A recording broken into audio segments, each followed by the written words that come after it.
Hi friends, this is Sarah from Crafting and Relaxing. Welcome and thanks for joining me.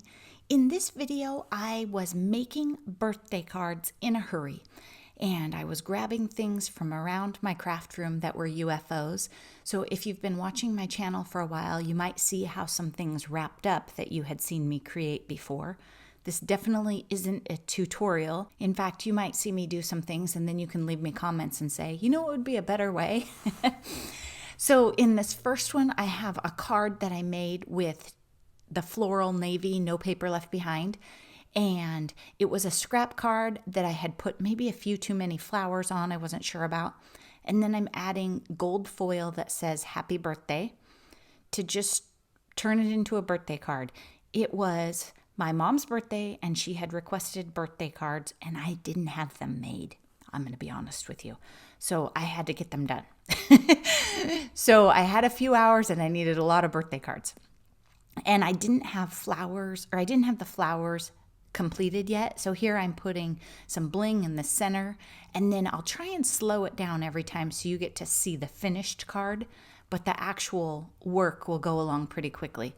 Here I'm digging through my stash. This is my idea of making a birthday card kit, a much smaller version of what I did for Valentine's Day. Just digging around and saying, okay, I have these, what could go with them? What stamps do I have? I throw the mess out and then I see where it takes me. You don't see me do that a lot when I'm working with a collection. I'm even using my stamp positioner. I like to use my stamp positioner not so much to make the perfect front of a card, but to get some volume. So you'll see here I'm going to stamp a couple of them at once. And one of them doesn't turn out great, and that's okay because I still have 3 to work with. I got out several different birthday stamps, but I'm using those fabric fronts from, I think there's a video, I'm not sure. And I had those and they had narrow strips, so that's why this stamp caught my eye so much to use to not cover up the fabric. I didn't want to put a great big birthday sentiment. So there's my trick. I'm moving the stamp. It's covered in ink. Then I just use a piece of scratch paper to push it on there really well. Adjust it, scratch paper. There you go. Because once I get ink on my fingers, it's all over, right? It'll be everywhere. Then I'm stamping it. This one gave me some problems. And I tried to fix it and it got kind of gooey and messy. So 3 out of 4 images were fabulous and 1 I knew I wasn't going to use.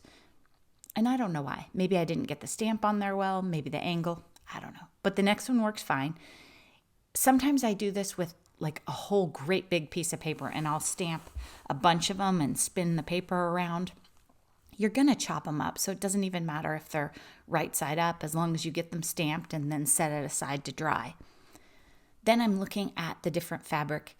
When I made these, I left all the strings on them because I was thinking more junk journal people, but my mom's a quilter, so I tidied them up a little and took the strings off.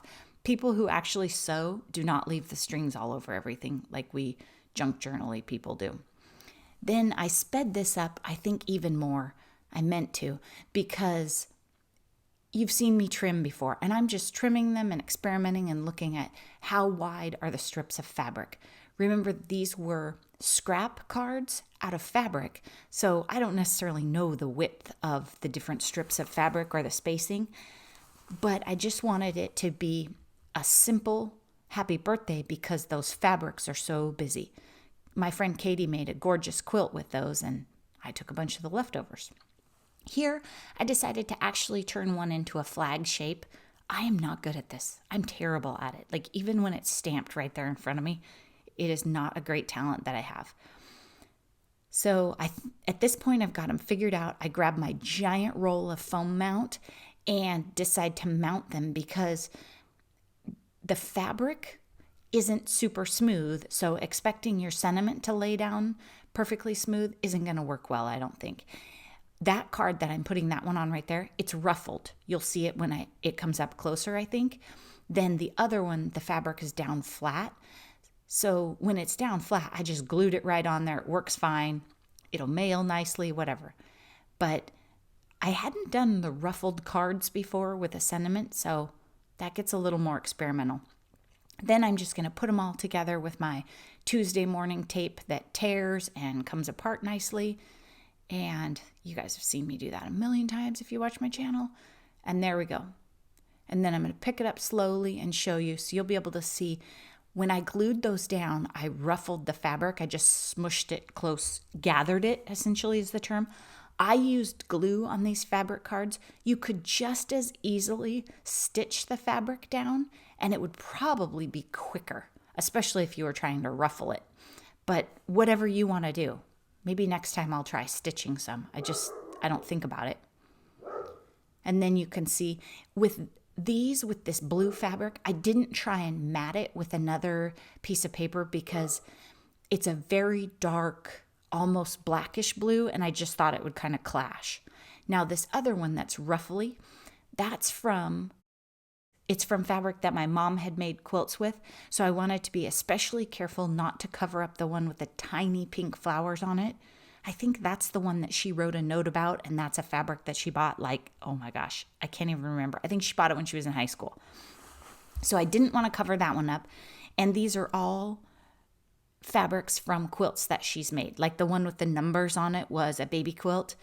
And I did get a bit of the selvage edge, the white, on that very top section of that card, but I just had to roll with it.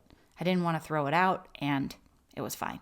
So this one I matted because I had a blue that would work, and I thought it would give it a finished look. It made that white edge in the upper left-hand corner stand out way more, but it still looks nice overall.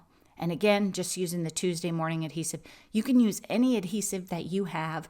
A wet adhesive is more likely to buckle, so be careful about how much you use. If you're putting your cards together with wet adhesive and you're getting buckling, either change your adhesive or just use less. Because I think even art glitter glue will buckle if you use too much.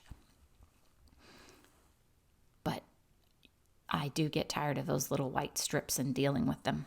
I would like the Perfect Tape Runner, which it might be the Gina K. The Gina K ones might be the new Perfect Tape Runner.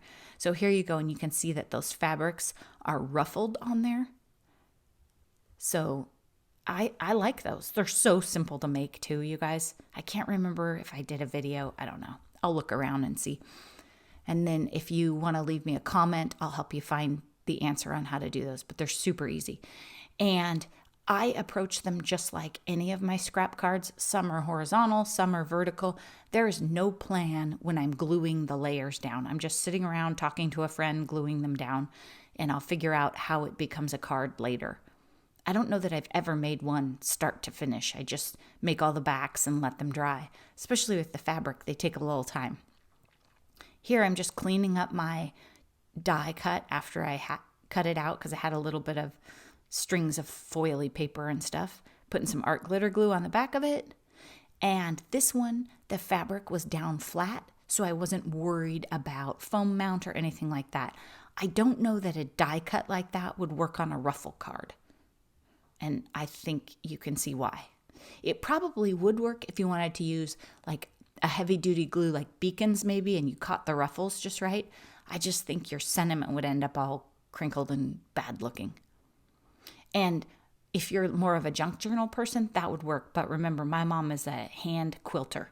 She is not into the junk journal look. And in fact, this one, I didn't iron the fabric and I thought, oh my gosh, that's going to kill her. But, you know, it looks good. Okay, this, we completely switched. I don't have footage from before. Maybe I thought I was done. In here, what I'm doing is I'm putting together a couple of my card templates, essentially, from my beginner card playlist. When I get in a pinch and I think, what do I need? I need some cards quick and easy. I just go check some of those, use those measurements, and go like crazy. And that's what I did here. And I dug into Splendor. Splendor is the package of paper that I was doing that playlist with. So I went in there, grabbed some of those templates, and then made some more. And I was just trying to produce birthday cards so I could get them wrapped. That was the entire goal of it. And it's spring, so I was trying to think, you know, I'm not going to do a bunch of fall or wintry birthday cards right now. I think you can put snowflakes on a birthday card. I just don't think you can pull it off in the spring. And here, I'm so sorry, I just got out of frame and So I just sped it way up, but you can see I'm putting adhesive on the back of those pieces of paper, and then I'm laying them down. And on these, I decided to leave a little space between them. I'm guessing it's because I cut them the wrong size. And this green circle thing had been sitting around in the Splendor UFO box for a long time, and I just decided to use it. I mean, let's be honest, it's a stretch color-wise. It definitely is, but we're doing it. Sometimes the cards that you put together in a hurry might speak to someone else. You know, my color palette is blue, so I'm probably never going to fall in love with a green embellishment on a card. But you might have a friend that's a green lover and they will like it. This one I slowed it down just so you can see how that card comes together. They always look nicer with another little layer of border around the edge. So that green embellishment has a lot of gold in it, and it has some paint skin, and it's a die cut. Well, I probably fussy cut it from the Splendor pack. So it really had quite a bit going on, and I didn't want to throw it out. So then I brought in some gold to try to accent the gold paint that was in there and the gold that's on the flowers. The problem is it's this thin paper, so it's a little hard to work with. And the contrast of the gold on the pink wasn't great. I probably should have backed it with an offset white or something like that, or maybe just not even tried gold. Maybe put the gold as the offset and then the white on top. I don't know. I don't love this one. This one doesn't say it's my absolute favorite. There were a couple of cards in this batch that I left them all blank, but there were a couple that would have been the card that I wrote to my mom. This wouldn't have been one of them. It's okay.